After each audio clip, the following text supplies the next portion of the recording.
Hi, welcome to the Retirement Railroad Matinee Modeling Tip of the Day. I'm Steve, and today we're going to look at a couple things.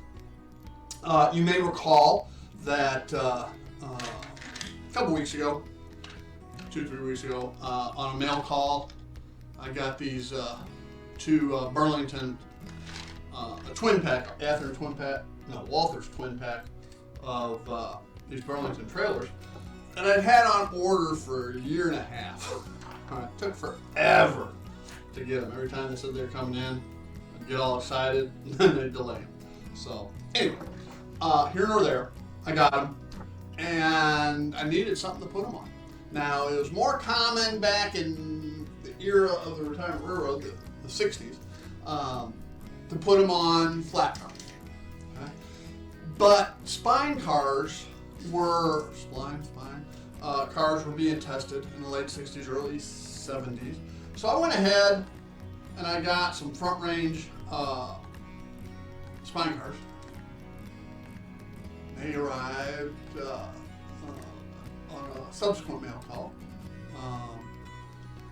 They were yesterday, but by the time this airs, it's probably going to be a week or two later. So anyway, I got these and to put them on. And the first thing I found out was these are really light. Okay? And there's really nowhere to put weight without it being seen. Even if I loaded it up in here, it's not enough space and it would be visible. So I opted for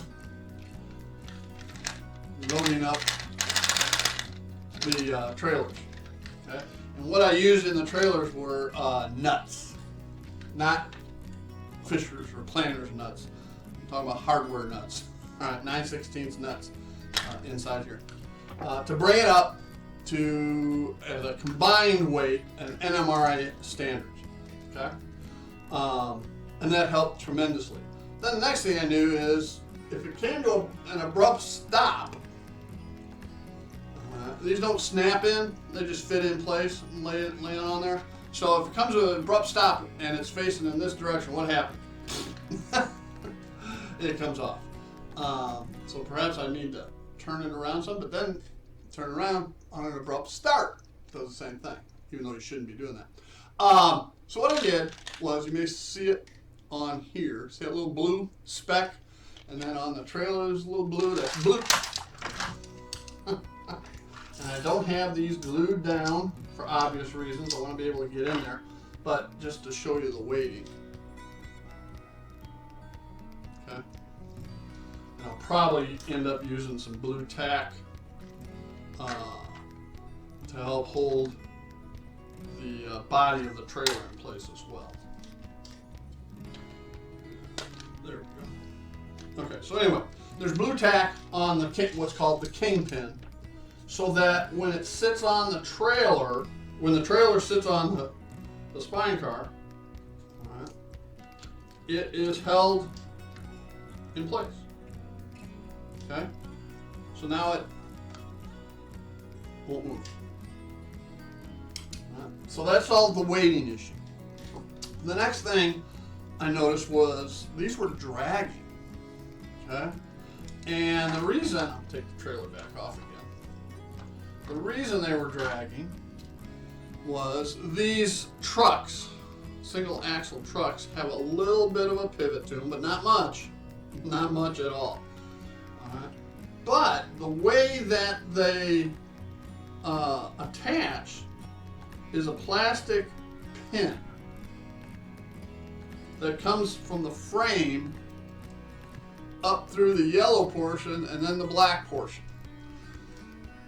On both cars, that one side of that pin, it's plastic, molded plastic pin, came up too far. So I popped the axles off and I cleaned out the pockets on the axles, both sides, front and back.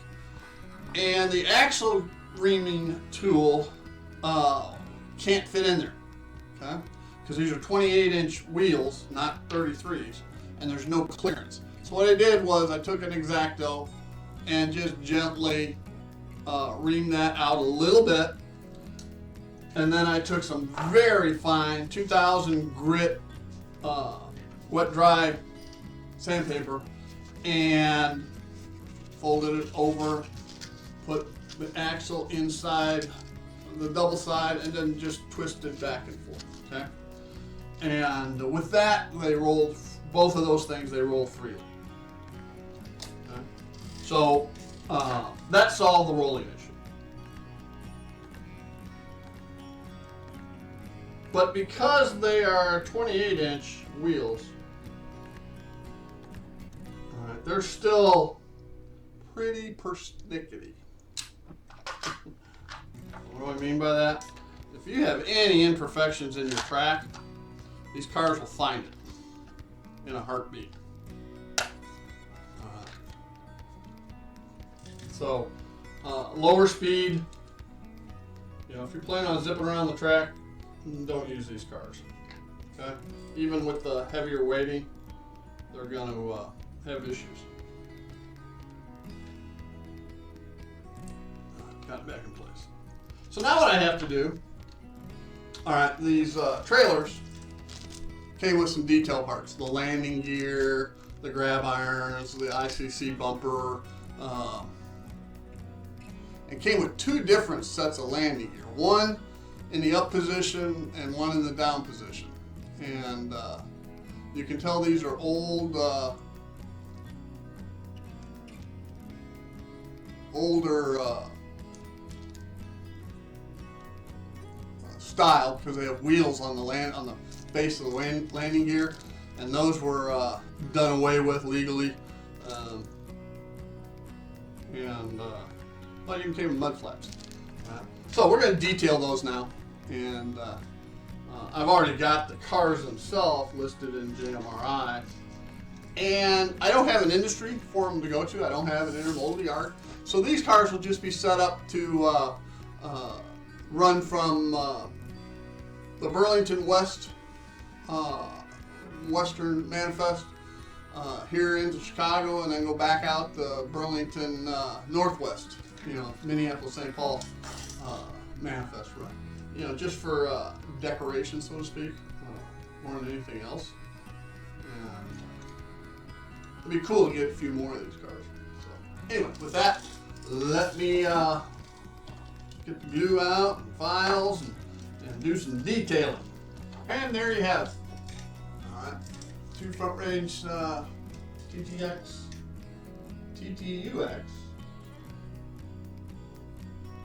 spine cars, and two 43-foot Burlington trailers. All right. So, two questions are: the bumpers on trailers are known as ICC bumpers, Interstate Commerce Commission bumpers, are required, a federal mandate, and they are the result of a famous Hollywood actress. Her death, I believe it was in the 50s. I'm not sure. All right. Who was that actress? Let me know at the next live stream, and we'll go from there. All right. So after running them around the layout for a while, a couple things come to mind. Keep in mind these are single axle units, and this metal wheel set wobbles. It was on the front, and the front wobbled. I moved it to the back wobbled. So therefore, it's got to be in the wheel set itself. So I've got some 28-inch wheels on order. Now, what else can I do to improve these? Well, I've done a couple of different things. All right, let me take the trailer off again. Now, if we look at the back, you'll see two little pins.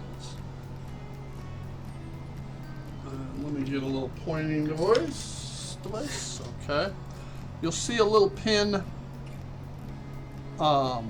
there, and another one on this side. Okay, and they limit how far these trucks can pivot. Okay, which is next to nothing, which makes them not track very well. So what I've done is on the front, I've taken the pins off.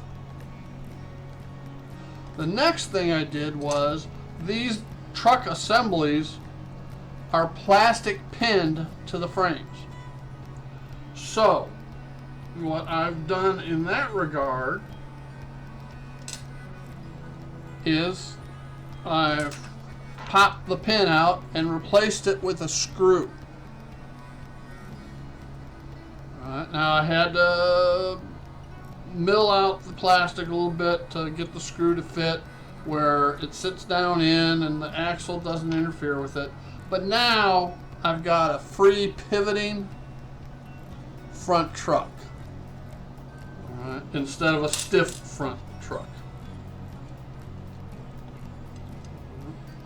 And after doing those modifications, all right, it tracks excellent around the layout. Okay.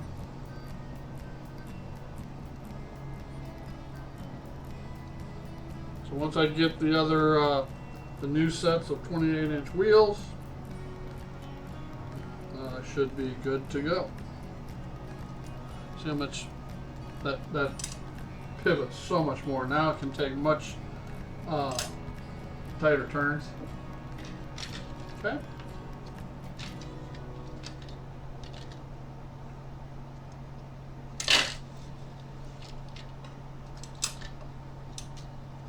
And that should wrap it up. These are good to go on the layout now.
So I want to thank you for joining me here at the Retirement Railroad Matinee Modeling Tip of the Day. I'm Steve, and y'all have a great day. Bye now.